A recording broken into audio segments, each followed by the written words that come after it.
Welcome back to Fiveless Mana Short. Today we are going to be going ahead and looking at an older box. Not ancient, of course, but it is Dragons of Takhir. This box was...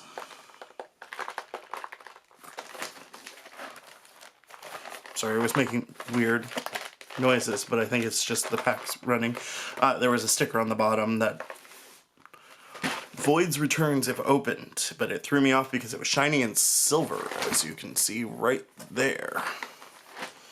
So yeah, looking at Dragons of Takhir, Takhir. Older set. I know there's a couple really big cards in here. This will be my first box that I've opened of this. It'll be my first time really looking at the cards, other than just kind of like, oh, look at the names. Those are starting to sound familiar, or, oh, I've seen that before somewhere. Actually looking through and seeing what a box of Dragons of Takhir has in it.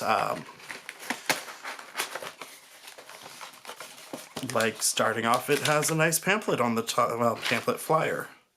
Best night of the week. Alright, sounds like Friday Night Magic. Pretty packages. I am a fan of orange and pumpkin, burnt orange, shiny packages. I can get behind those. I would be perfectly okay if Wizards decided that shiny orange was the new direction to go. I know a lot of people who would absolutely hate shiny orange being the direction that Wizards went, but as far as I'm concerned, I would be okay with that. He's out of the way, but kind of there. Okay. We can all see what's going on. Cool. So, let's go ahead and get started. Like I said before, this will be my first time getting into packs of Dragons of Takhir, and the whole thing feels weird opening it, so it's distracting me. Oh, no, it's just foily and different material than I'm used to, and I'm going to set those aside and hope that's it. This might be a little bit of a longer video to kind of warn you up front. Again, being the first time I've seen this, I might be kind of glancing over some of the stuff, like Megamorph. Cast this card face down as a 2/2 for 3, then turn it face up anytime for its morph cost, and put a 1/1 counter on it. Okay.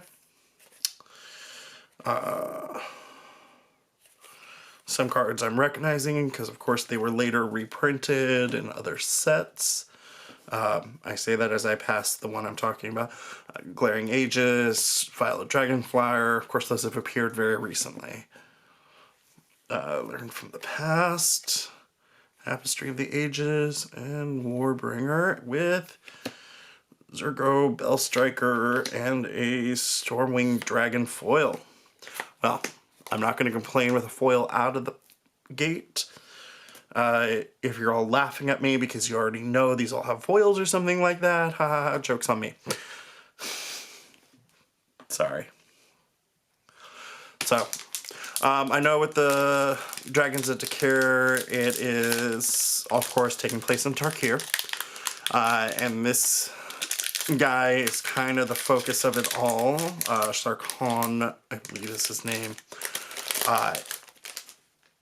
And it's kind of the war of the clans that were formed around the dragons. Each of the elder dragons had a clan underneath it. I could be very wrong on this. I've been trying to pick up on the storylines as they've gone, and it's been a hard time. Like, Wizards does not make it easy to understand what is going on in the storyline arc overall if you missed it. If you weren't there when it happened, if you didn't get the tidbits and the pieces. Ooh. Okay. Exile X cards, play them next turn. If you can.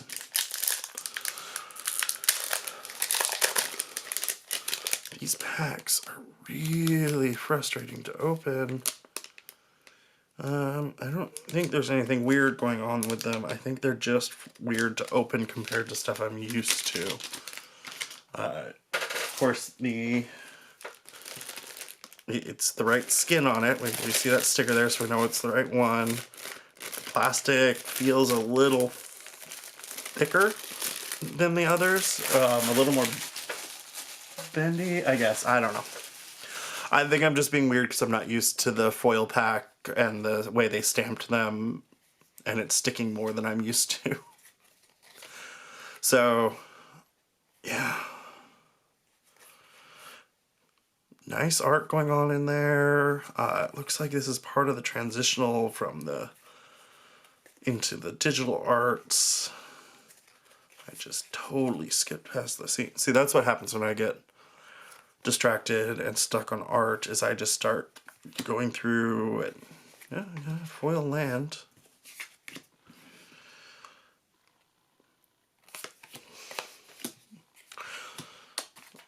And there's dragon tokens. Suppose I shouldn't be too surprised that this set is going to be full of dragon tokens, since it is Dragons of Takhir. Tormenting Void. That is awesome art. I'm sorry.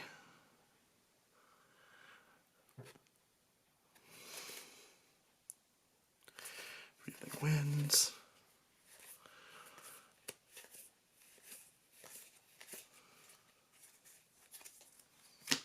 I got Cobra, Surge of Righteousness, Display of Dominance, and alright. We got a Lizard Beast, which is a raptor, not a dinosaur. And Morph. Okay, so a Morph token, so you can place it on top so you know that there is a Morph thing happening. Weird.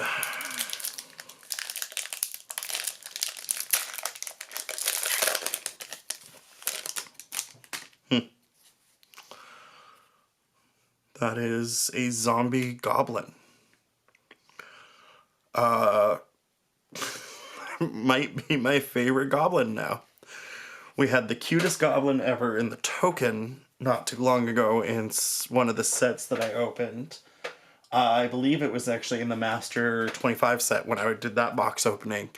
There was a goblin token that I thought was the cutest goblin ever, and this looks like the zombie version of that cute goblin.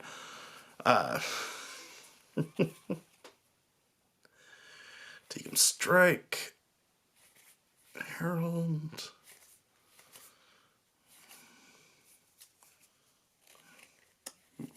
Nope. I just showed you all what was going on as I got distracted again.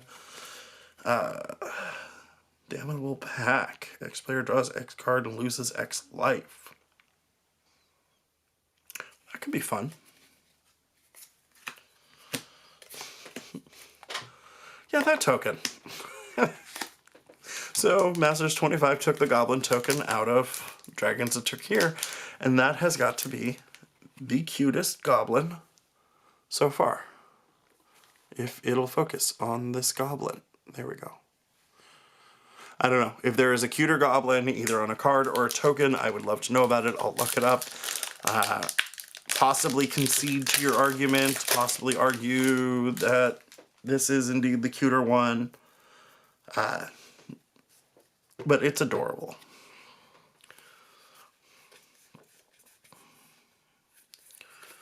Freet.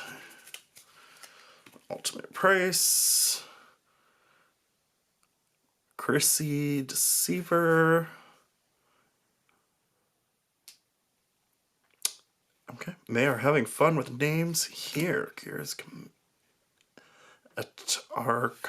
Atarka's command.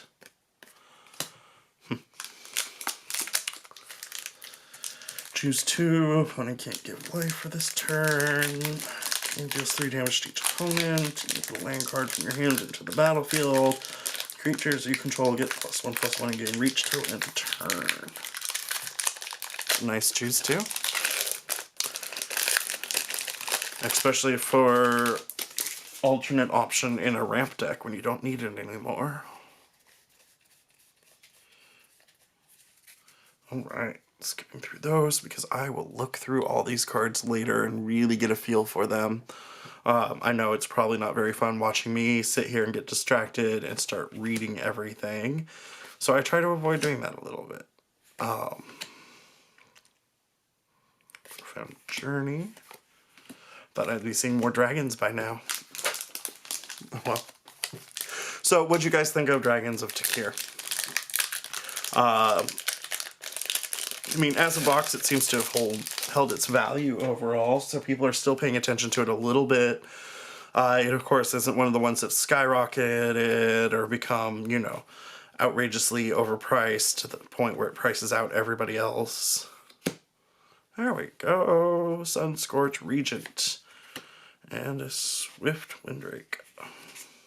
I guess I did get a dragon in the first one. There's that. So yeah, it seems to be an interesting set. I'd be curious to see what you know about it. Again, this is my first time looking into this, even opening a pack from Dragons of Takhir. Don't really know much about it. I'll know more after I have a chance to sit down with these and really read the mechanics within the set. But I'm always curious to see how other people feel about it, if when they were there, or if they've gone back and looked at it since then. Faux Razor Regent. I'm going to start putting my dragons to the side. I want to see if I can get a full color set of different dragons. That's going to be one of my goals here, is these. Getting a color set of dragons. The Regent. One of each Regent. It's always fun to see.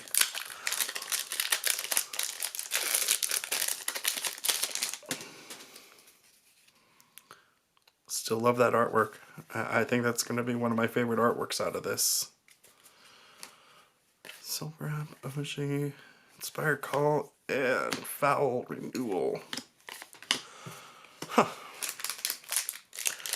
So I know you're used to this by now. Hopefully, well, I can't even assume that. I don't know how long you've been watching. Some of the people that are watching this are used to this. When I open new sets of things or boxes that I haven't really become familiar with in any way,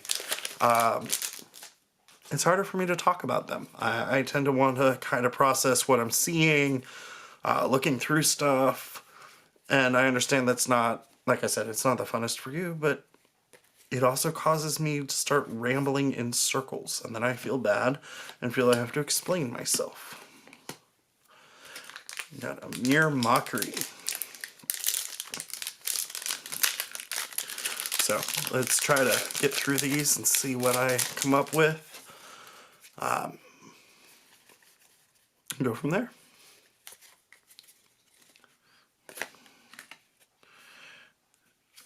Okay. Sarkon's Rage is running away. Winged Dragon, Assault Formation. And a foiled Sarkon himself. Okay. Give me a second. Let me grab a sleeve. As some of you are familiar, I do sleeve things kind of quickly when I think that they need to be sleeved. Like in the case of a foiled Mythic Planeswalker.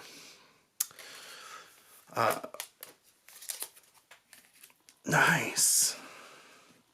I mean, that's the way you're going to do it, right? Like, the leader of the sets, first box opening, get a foil of them. That's the way to do it. There you go. Draw a card, add a mana of any color to your mana pool. Put a 4/4 red dragon token with flying onto the battlefield. Search your library for any number of dragon creature cards and put them into the battlefield. Then shuffle your library. We'll proliferate him up and use him the first turn he comes out. He'll fuck people up. And that sounded a lot dirtier. There are some dirty things that happen in Magic. Myth Realized.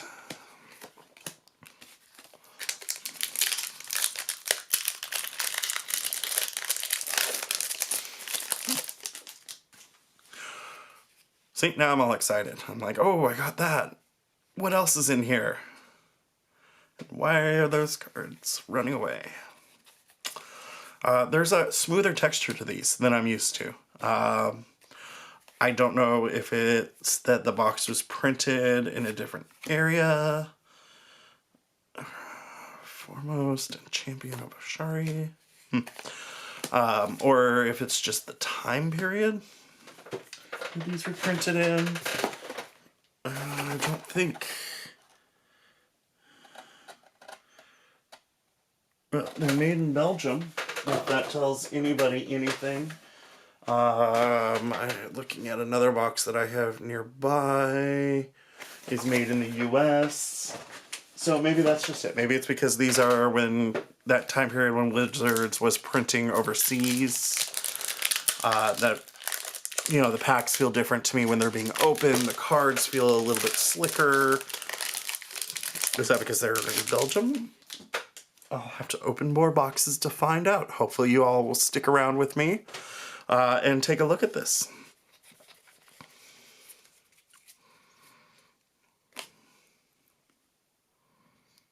Okay, stay there. These cards definitely get air pockets underneath them a little bit easier. Alright, Dragon Lord Slumgar.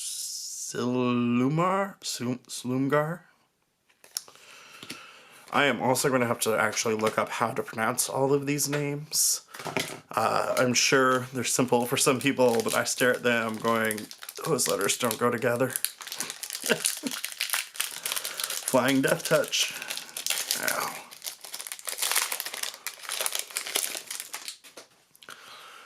Okay.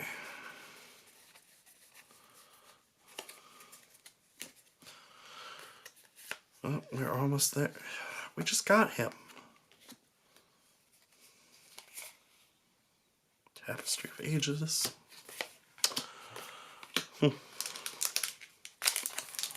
Well, no more Regents so far, but we did get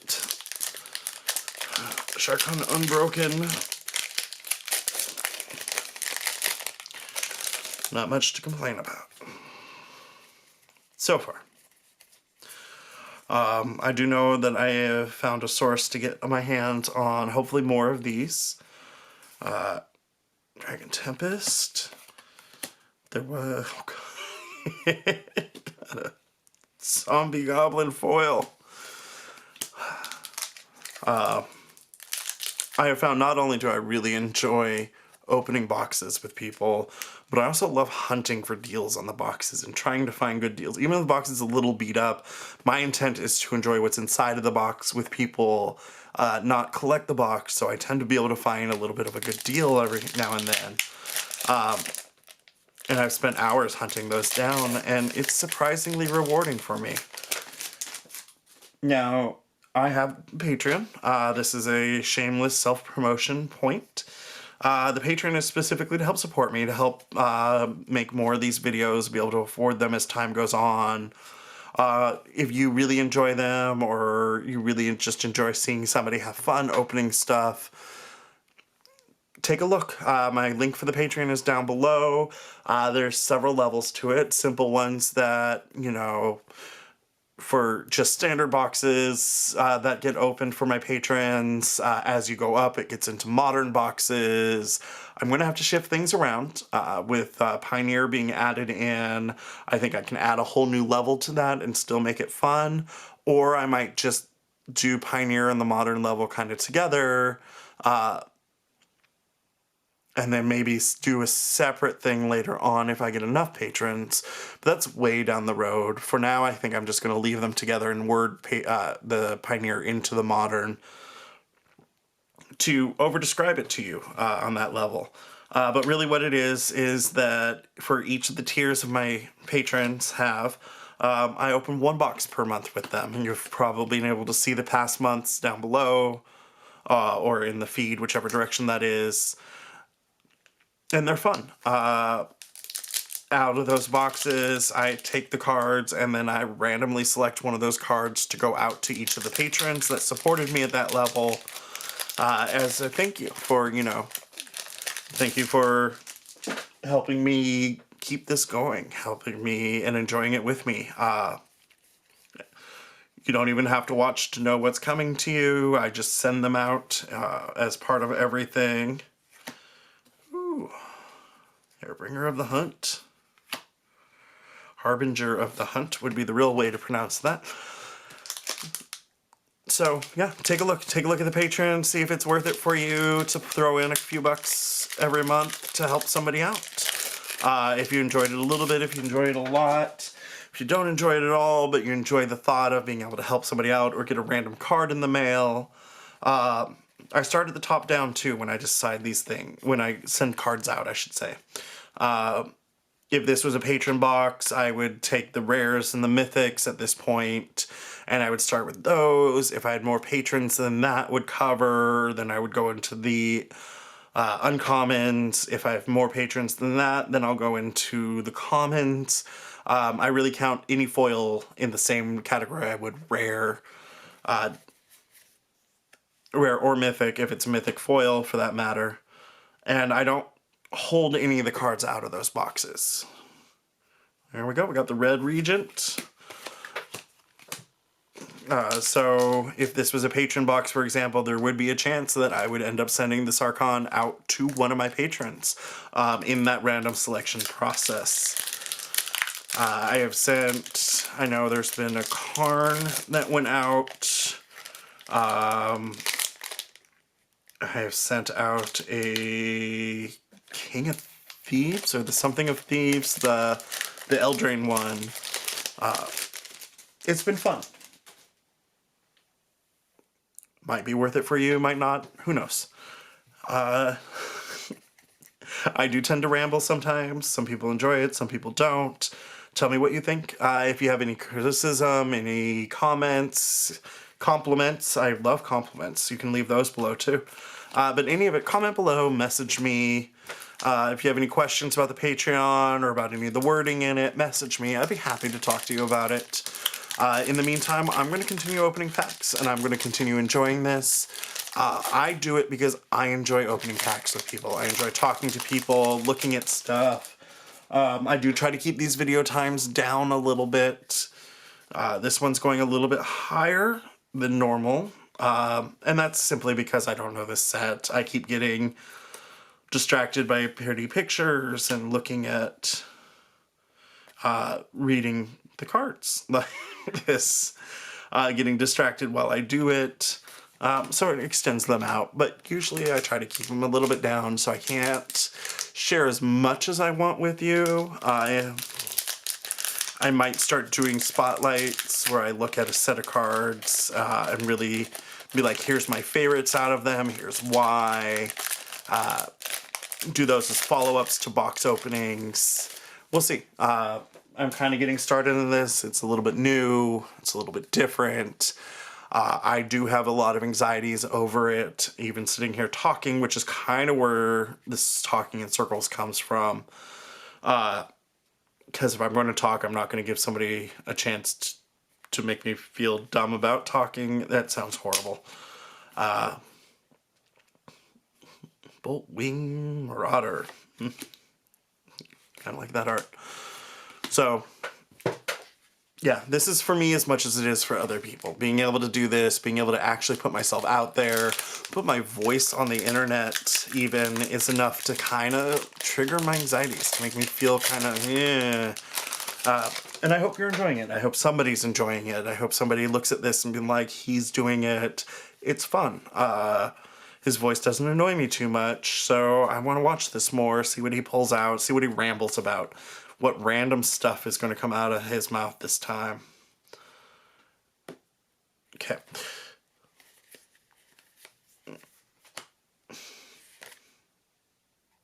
Pitless Horde. At the beginning of your upkeep, lose 2 life.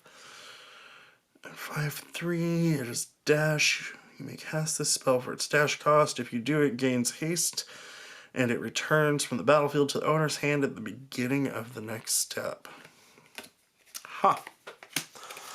Another one of those mechanics that came out when I wasn't playing Magic during that time period where I was away, and Magic was this dark realm of longing memory of the days of revised 4th edition, Ice Age, a little bit of Mirage, but not much. 20 plus years away really left a gap in knowledge as far as the story, as far as the what Formidable does. I'll read that later. Necromancer Dragon. Nice. That's fun. Anyway, knowledge gaps. Yes. A lot of the mechanics and stuff got added in. And I've been learning them over time. And it's a slow process, and there's a lot of them. And some of them are single sets, some of them span several sets. So it's been a real interesting time learning and adapting to those. Avatar of Resolute, and it's shiny monk. Okay.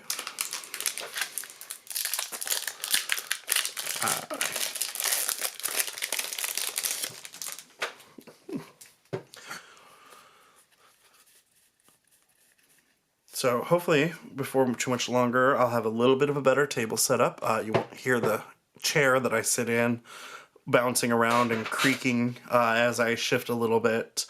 I like the lighting. I think I did a decent job on finding a lighting solution that I like within the ballpark of the pricing that I was able to kind of commit to. Hinder's Trove. Again, this is just starting up. I'm doing it for the fun of it. I don't have a strong Patreon following. I'm really kind of scraping the barrel each month to make sure that I can get these together, get enough boxes to keep this going, to keep opening things and keep videos going. Still at the point where I'm looking at it about 2, maybe 3 a month.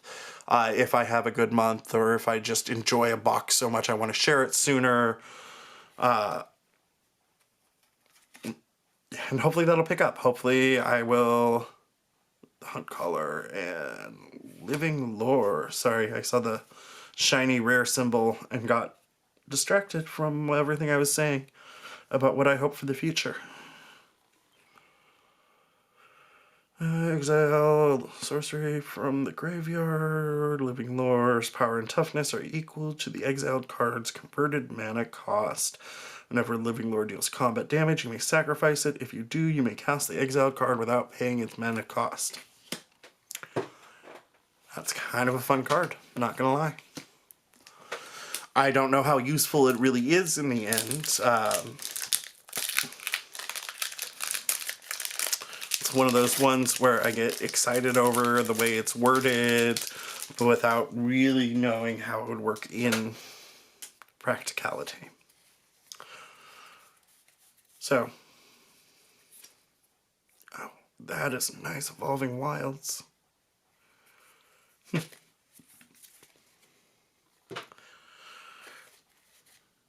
And there's the regular rare Living Lore.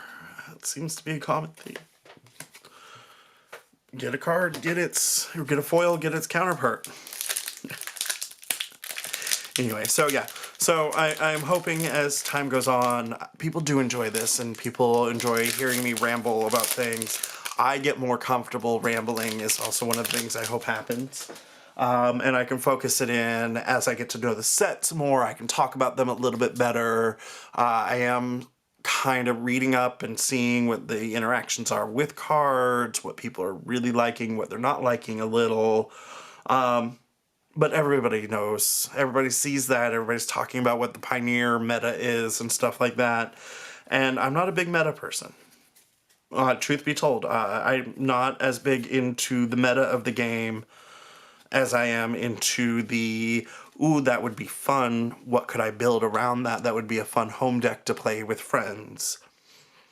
Kintree Spirit. And that's kind of the direction I come from. Like, sure, that might be a powerhouse card, but it doesn't look as fun. Or vice versa. Like, oh, this wouldn't go in any constructed deck.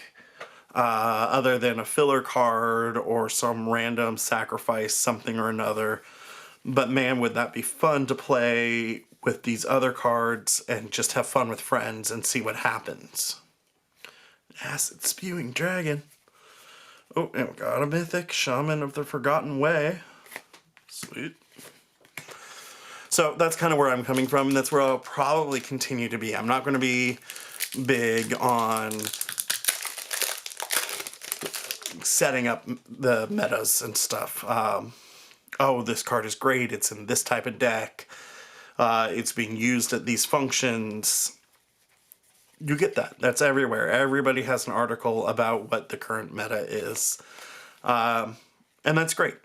It really keeps you up to date with the professional level of the game. But not everybody's professional. Not everybody wants to go into the professional side of it. Some of us think that the drafting is the best part, or playing at home with friends, because it's the fun part. It keeps things fresh. It's always shifting. It's always changing. You get to play with the cards. You get to see them and have fun with people. Clone Legion. Got a second mythic going, and I just messed that up. Or a third mythic. Fourth mythic. I can count. And Sandstep Scavenger. Huh. Give me a second. I just put those in the wrong spot. There we go. So, I don't know. I mean, how do you feel about that, even? Not many people have been commenting so far, even though I ask questions in every video.